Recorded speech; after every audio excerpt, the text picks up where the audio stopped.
Ok. Bonjour chers téléspectateurs de Urinews TV, Michel Biemtong, web journaliste camerounais, toujours à votre service pour rendre compte de sa perception de la problématique relative aux droits humains au Cameroun, au respect ou aux violations des droits humains au Cameroun. Bienvenue sur votre plateforme d'information sur l'actualité des droits de l'homme au Cameroun. Bienvenue sur Urinews TV. Je vous invite, chers internautes, à vous abonner à cette chaîne massivement et à partager les vidéos de cette chaîne afin qu'ensemble nous puissions remporter la bataille de la restauration d'un véritable état de droit au Cameroun. Alors ce jour, je vais vous parler d'une situation qui prévaut dans le sort d'un Cameroun. Je ne parlerai pas des deux régions du Cameroun, mais bel et bien du sort d'un Cameroun, parce qu'il s'agit d'un territoire, d'un ancien territoire sous tutelle de l'ONU, et qui jusqu'à ce jour attend d'être véritablement indépendant. Malheureusement, les régimes d'Ahidjo et de Paul Biya, en complicité avec leurs maîtres français, en ont décidé autrement, ont décidé de faire de ce territoire une partie de la République du Cameroun, ce qui n'est pas normal du tout, juste parce que la France convoitait les ressources pétrolières qui gisent dans le sort du Cameroun. Alors, je vais vous parler d'une vidéo qui circule en ce moment sur les réseaux sociaux. Cette vidéo donne à voir des militaires camerounais qui demandent à des jeunes filles de se rouler dans la boue. La scène se passe, d'après mes investigations, non loin d'un établissement confessionnel, d'un collège catholique, bon catholique ou protestant, je ne sais pas, du côté de Bali. Bali, c'est dans, appelons ça comme ça, la région du nord-ouest. Donc, même si moi je parle de Southern Cameroun. Alors la scène a donc lieu non loin de ce collège-là. Des militaires camerounais demandent à des jeunes filles, d'après la vidéo, il s'agit de 2 ou 3 jeunes filles, à qui l'on demande de se rouler dans la boue. Tu entends un militaire qui dit enfonce tes seins là dans la boue. Il le dit à une jeune fille, cet homme en tenue. Un autre qui dit, après tu vas aller laver ton cul là. Je ne sais pas si vous entendez très bien. C'est un militaire qui parle comme ça. Il demande à des jeunes filles de s'enrouler dans la boue parce qu'elles sont soupçonnées d'être des espionnes au profit des Ambazonian Defense Force.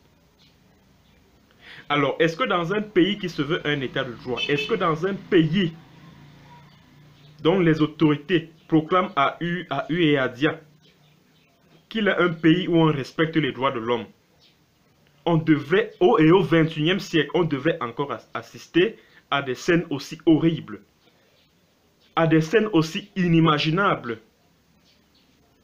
Est-ce que dans un pays qui se respecte, comme le Cameroun, on devrait encore voir des êtres humains traités comme des cochons?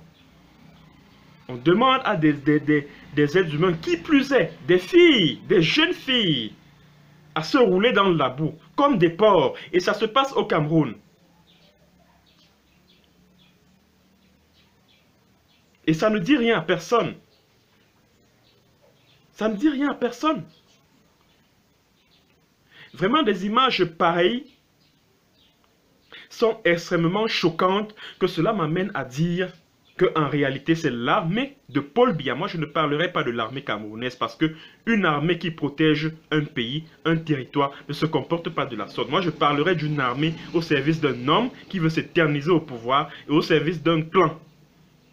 Alors, il n'y a qu'une armée clanique qui peut se comporter de la sorte. Ah oui. Il n'y a qu'une armée clanique pour se comporter de la sorte. Parce qu'une armée est faite pour défendre le territoire.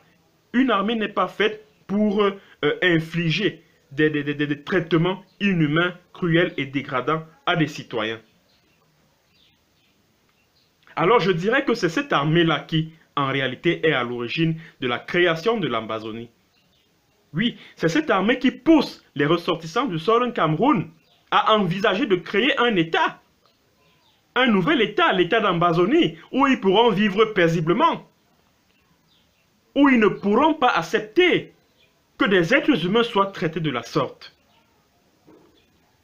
C'est pour cela justement qu'ils envisagent de créer, de se séparer de la République du Cameroun et de créer leur État. Encore que la Charte des Nations Unies, je vous l'ai dit dans mes précédentes vidéos, que la Charte des Nations Unies, article 16, alinéa B, leur donne la possibilité de revendiquer l'indépendance, de créer un État.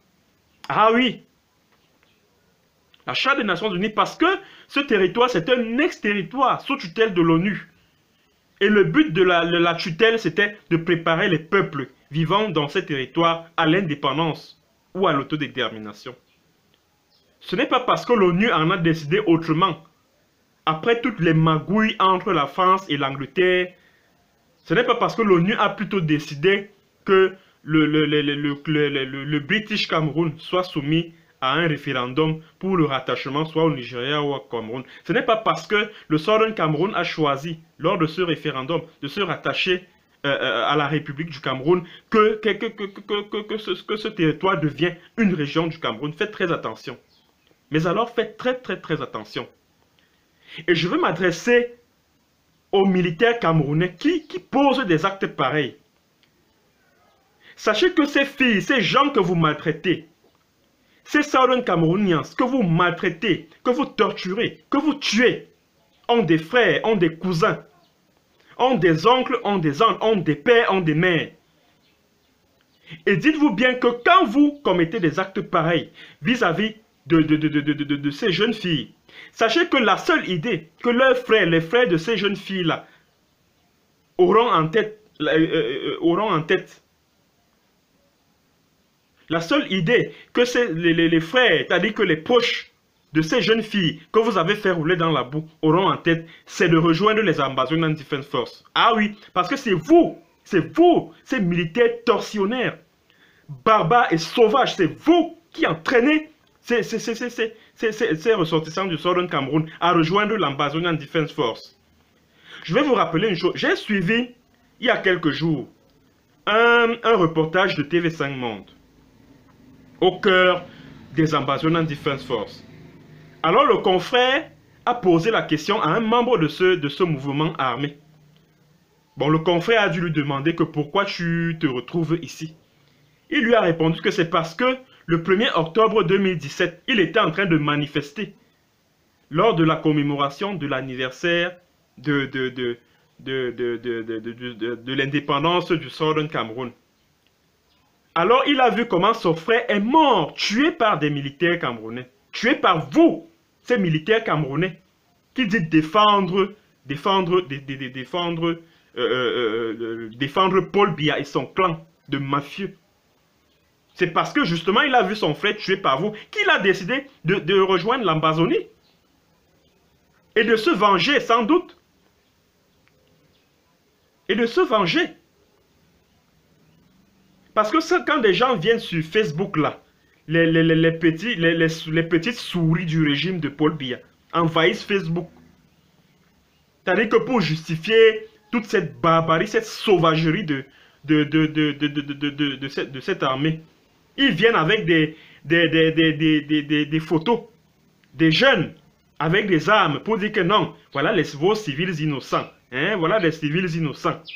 D'autres, ils viennent dire que...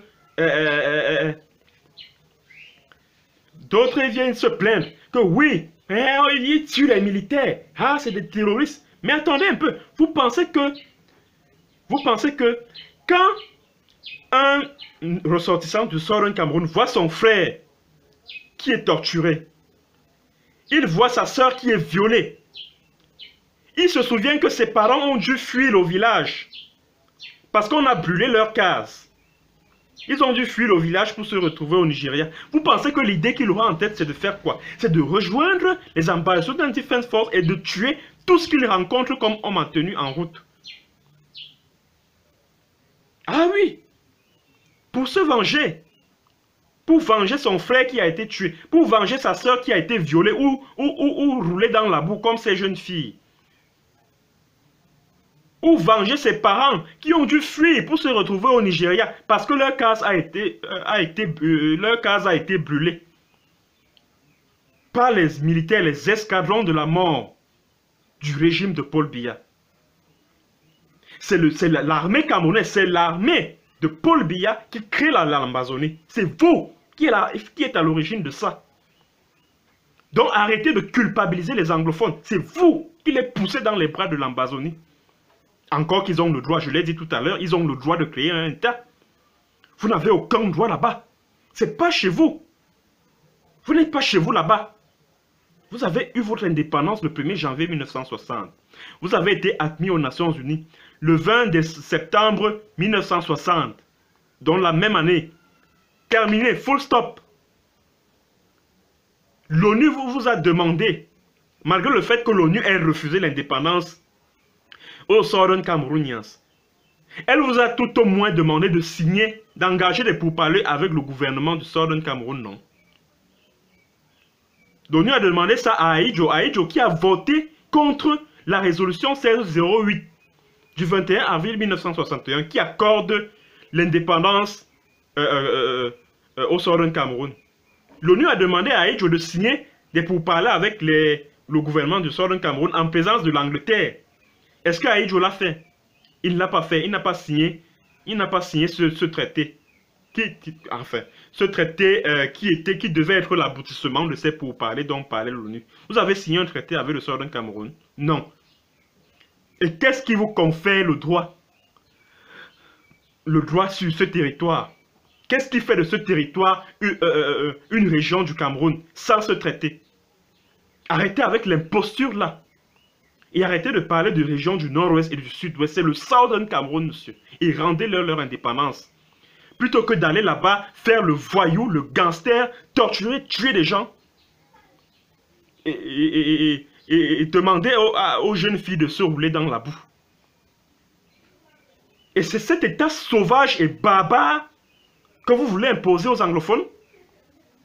Vous voulez qu'ils continuent à vivre avec vous alors que vous les traitez de la sorte? Je m'adresse à ces imbéciles-là qui viennent sur Facebook dire que le Cameroun est un et indivisible. Vous devez avoir honte de vous, vous n'avez rien dans la tête. Des imbéciles comme ça. C'est donc avec des gens comme ça là. Donc vous vous réjouissez de la torture et des traitements cruels et dégradants. C'est avec ces mêmes gens que vous voulez vous unir demain. Vous n'avez même pas honte. N'importe quoi. Allez d'abord signer le traité là. Allez engager des pourparlers avec eux. Hein? Allez engager ces pourparlers là. Vous signez un traité avec les autorités du Southern Cameroun qui, au préalable, auront été élus par les populations du Southern Cameroun avant de venir dire aux gens que le Cameroun est un indivisible. Avant de venir considérer les anglophones comme vos compatriotes. Allez d'abord signer ça. Oui, parce que c'est l'ONU qui avait demandé ça, non? En avril 61. Vous avez signé ça? Vous venez là, vous vous asseyez dans les bars, vous envahissez les réseaux sociaux avec vos conneries là, vos bêtises là. Mais c'est pas possible. Donc Paul Biya et son régime vous ont habitué tellement avec la sauvagerie, la brutalité, que vous avez fini par trouver que c'est normal. Vous avez fini par en faire une norme.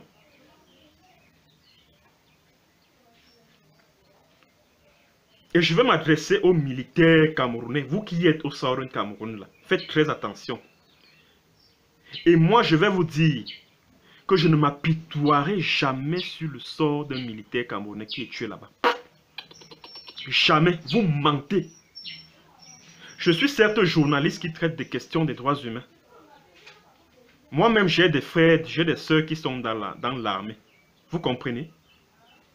Du moins qui ont été. Parce que l'un d'eux, il a combattu, il était dans le contingent qui combattait Boko Haram.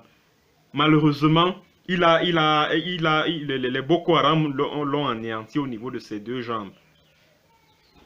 Et il est en ce moment dans l'hôpital militaire de Bamenda. Donc pour le reste là, vraiment, moi je m'en fous. Franchement, je m'en fous. qu'on vous tue là-bas, qu'on vous kidnappe, vraiment, je n'en ai rien à cirer. Absolument rien. Je n'en ai rien à cirer. Je n'en ai rien à cirer. Absolument rien. Si c'est mon frère, mon cousin, qui est traité de la sorte, ok, je vais couler mes larmes. Que vraiment mon frère est mort. Mais si c'est les autres là, vraiment, oubliez-moi. Moi, je ne suis pas avec vous. Parce que avec tout ce que j'ai vu là, l'image des jeunes filles à qui on demande de rouler dans la boue, à qui on demande d'enfoncer les seins, les mamelles, les seins dans la boue.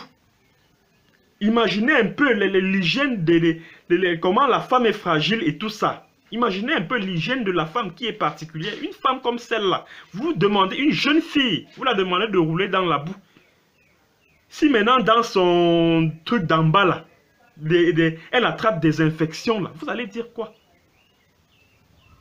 Hein? Vous allez dire quoi?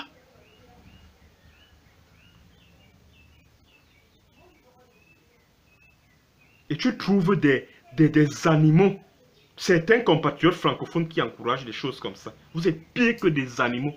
Vous n'avez rien dans la tête. Vous êtes pire que des animaux. Moi, je ne peux pas compatir hein, pour un militaire. Quand je vois le cadavre d'un militaire qui est tué là-bas, moi, je passe mon chemin, je dis, ah, ok, paix à son âme. Vous ne me verrez jamais compatir.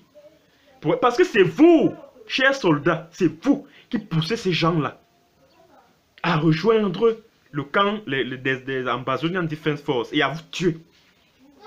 Et à vous kidnapper. C'est vous, n'allez pas chercher loin. La preuve en est que quand la crise anglophone a commencé, elle a commencé de manière pacifique. C'est-à-dire qu'en octobre 2016, les avocats ont décidé de marcher pacifiquement. Les avocats ont décidé de marcher pacifiquement. Va d'abord, va, tu reviens après. Les avocats ont décidé de marcher pacifiquement. Mais vous êtes venus avec les matraques, comme vous voulez montrer que vous êtes trop fort là. Vous êtes venus avec des matraques. Vous êtes venus avec des matraques. Pourtant, ils étaient... pourtant, ils envisageaient de marcher pacifiquement. Mais vous êtes venus avec des matraques.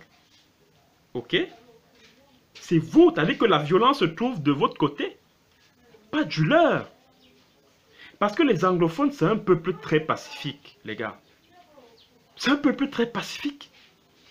Parce que si c'était un peuple qui aimait la guerre, je vous assure, aucun peuple ne peut accepter se faire voler sa liberté, son indépendance pendant 57 ans. 57 ans, je dis bien aucun peuple au monde.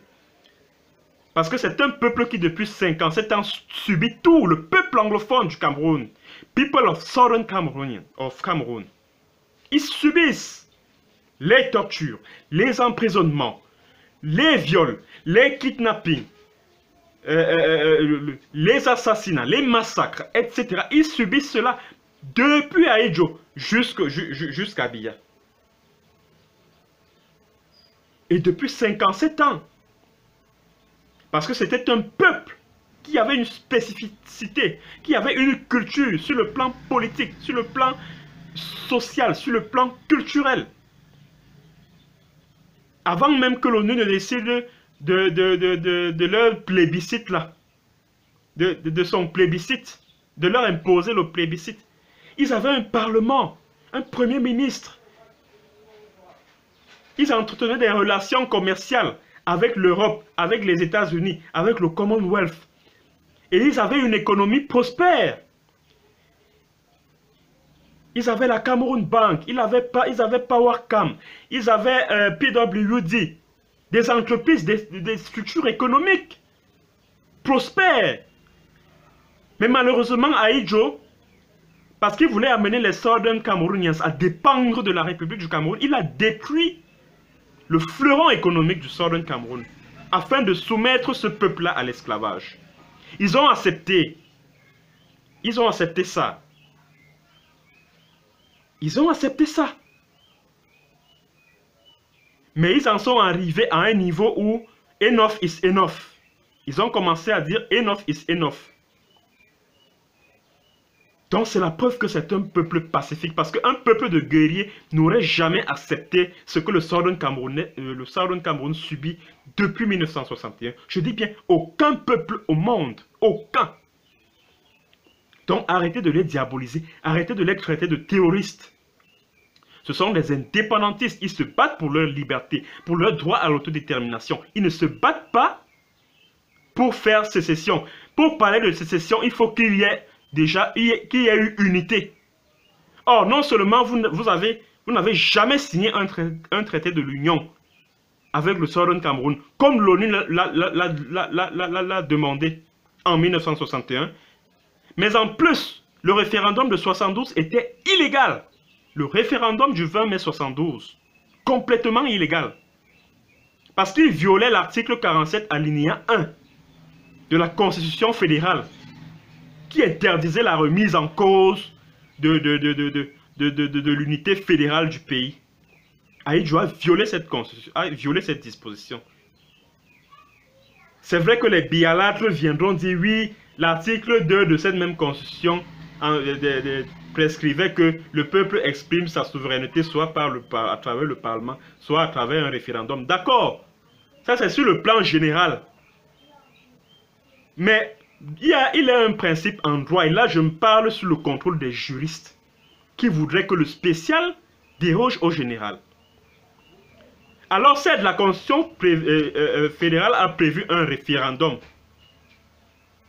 Mais maintenant l'article 47 alinéa 1 prescrit que l'unité et l'intégrité de la fédération ne doivent pas être remises en cause. Ça veut simplement dire que dans l'esprit de la Constitution fédérale, un référendum devait porter sur tout objet. Je dis bien sur tout, sauf de la forme fédérale de l'État. Ah oui, le spécial déroge au général. C'est un principe en droit qui est immuable. Donc Ahidjo a violé ça.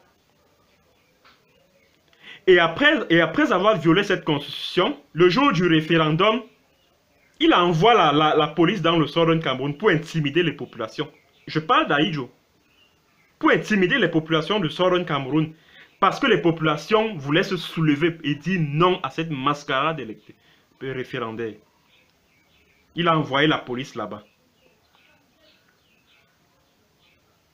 Et après ça, vous avez réduit ce peuple-là à l'esclavage, à des citoyens de seconde zone. Eux qui étaient destinés à acquérir, à obtenir leur indépendance en tant que peuple. L'Union africaine reconnaît le peuple anglophone, les anglophones comme un peuple. Dans l'une des résolutions de la Commission africaine des droits de l'homme et des peuples, rendue, je crois, en 2009.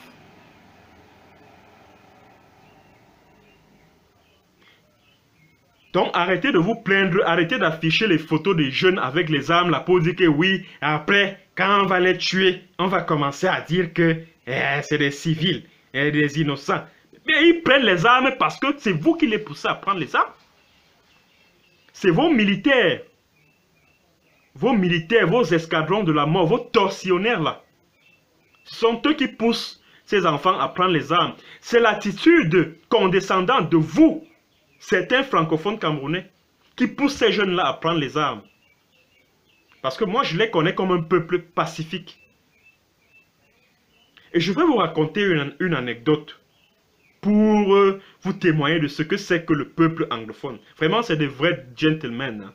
C'est de vrais gentlemen. C'est des gens qui n'aiment pas, c'est-à-dire que ce n'est pas un peuple qui est reconnu pour être violent. Je me souviens en 2015, je suis journaliste, je viens de créer www.urinews.com, un site d'information que j'administre, qui est spécialisé dans les questions des droits de l'homme. Alors je suis contacté sur Facebook par un certain Ayan Makia, qui travaille c'est-à-dire qu'il restait au village. Le village c'est Bitok. Bon, pour ceux qui ne connaissent pas, Bitok c'est sur la route de Ngouti quand vous partez de Kumba. Vous traversez le pont de la Magnou, vous faites comme si vous allez en Ngouti. Donc avant Ngouti, il y a un petit village là, qu'on appelle Bitok. Donc sur cette route, vous traversez Kogné. Kogné qui est la boucle du cacao, vous longez tout droit. Vous traversez le pont de la Magnou, vous arrivez à Bitok. Alors ce monsieur, vraiment, je ne sais pas. Il s'appelle Ayan Makia. Il est basé à Kumba. D'abord, il a d'abord commencé par m'envoyer un Express Union pour que je puisse venir à Kumba. Parce que, en tant que journaliste des questions des droits de l'homme, il était question que j'aille témoigner de ce que la société américaine Heracles Farm arrachait les terrains des villageois, c'est-à-dire qu'empiétait sur les terrains des villageois, y compris le sien. Alors, il m'a donc amené là-bas pour témoigner de tout cela. Il m'a envoyé de l'argent, un Express Union. Le lendemain, c'était un jeudi, je crois. C'était un jeudi. Je suis allé, c'est-à-dire que nous sommes allés, le lendemain, je suis allé prendre Moussango à l'agence de Van, parce que moi je suis à Yaoundé. J'ai pris le Moussango vers 9 h. Alors nous sommes passés par Douala, Bonaberi, Tibombari et tout. Nous avons traversé le pont du Mungo. Avant d'arriver maintenant dans le Southern Cameroun, nous avons traversé Tiko, nous avons traversé Moutengene. Nous sommes arrivés à Boya. Donc je suis arrivé à Kumba vers 18 h, comme ça, 17 h 30, 18 h. Arrivé donc à Kumba, j'ai été reçu. Ce monsieur m'a vu pour la première fois. Il m'a offert un pot au niveau de Ngassa Supermarket. Donc mes compatriotes anglophones qui connaissent Kumba savent de quoi je parle. Ngassa Supermarket à Kumba. Il m'a accueilli. Putain, vous voyez, regardez un peu comment les peuples, les anglophones sont gentils. Il m'a accueilli, il m'a offert un pot. Quand on a fini de prendre un pot, lui et ses... Et il était avec 2-3 jeunes de son village. On a pris la voiture, on est arrivé. Donc on a d'abord fait escale à Maniamen. Bon, maintenant à Maniamen, il y a une case de passage là-bas. Il a payé la case de passage. Je suis allé me reposer. Il était 22-23 heures. Vous imaginez un peu à cette heure de la nuit, un monsieur que je ne connais pas. Bon, il m'a installé dans ce truc-là, dans cette case de passage. Je me suis douché.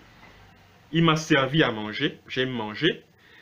J'ai dormi. Le lendemain, donc, il est venu me chercher pour qu'on aille sur le terrain.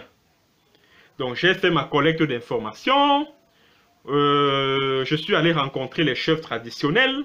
Je suis allé rencontrer un défenseur des droits humains dans son bureau du côté de Ngouti, donc juste après la gendarmerie là.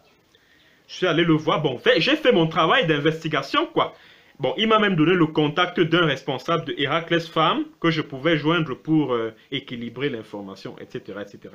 Dès qu'on a fini, parce que c'était un terrain vraiment miné, il m'a demandé pardon, il faut qu'on aille, qu'on rentre sur Kumba tout de suite.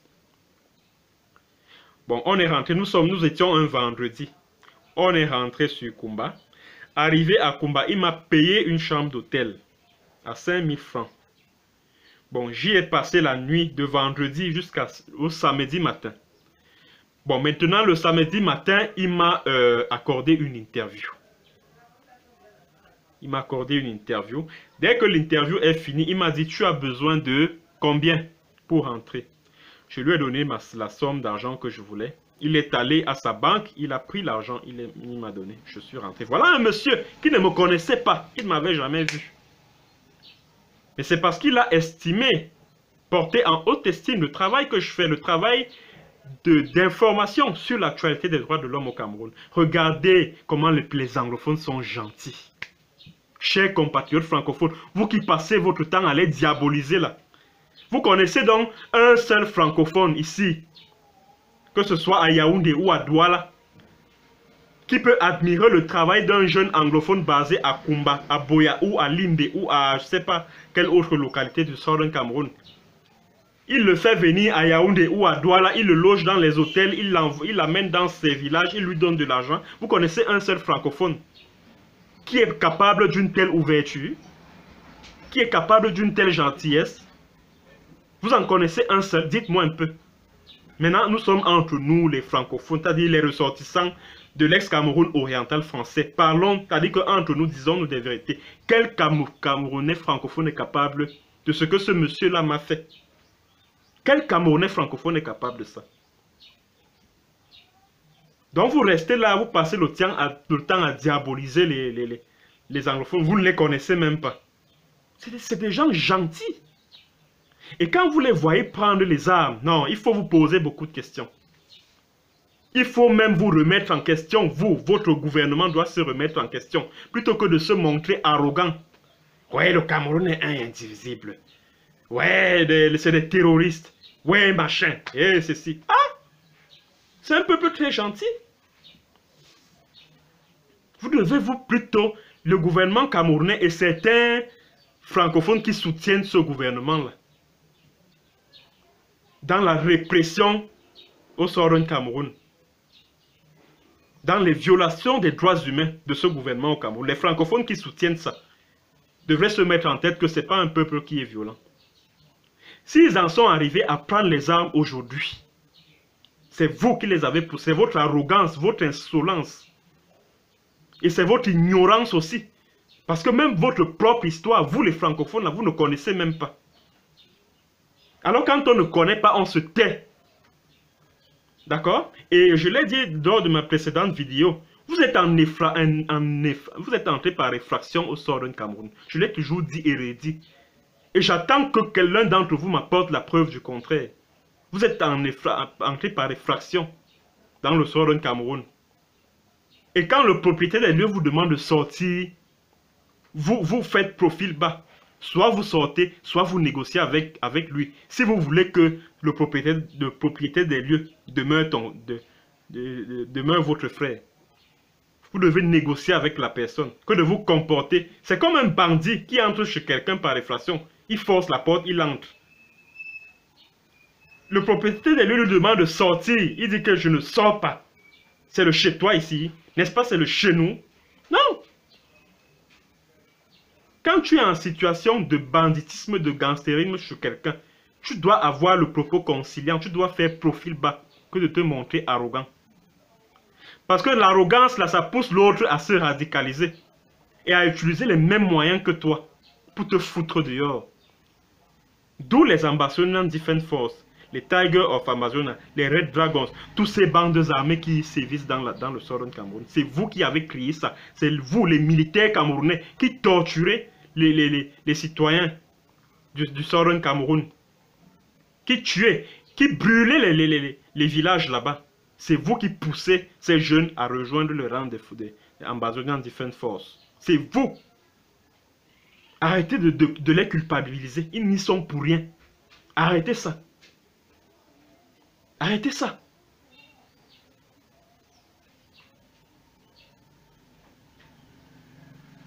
Bon, c'est le message que j'avais à vous transmettre relativement à ces images vraiment atroces, insupportables, insoutenables, qui circulent en ce moment sur les réseaux sociaux et qui donnent à voir des jeunes filles qui sont traitées comme des moins que rien, comme des animaux, comme des porcs à qui on demande de rouler dans la fange, etc., etc.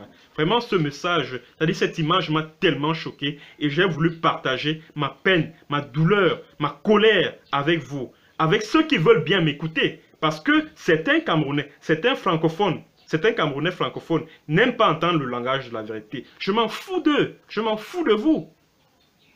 C'est pas parce que vous serez aussi arrogant envers moi, comme vous l'êtes avec les anglophones, que cela va m'empêcher de parler, que cela va m'empêcher de vous dire ce que je pense de vous. Je m'en fous. J'ai dit ce que j'ai à dire et que j'attends qu'on m'apporte la preuve du contraire. Donc c'est le message que j'avais à vous transmettre, chers téléspectateurs de Uri News TV. Merci de m'avoir écouté et puis rendez-vous pour une prochaine vidéo. Allez, bon début de week-end à tous.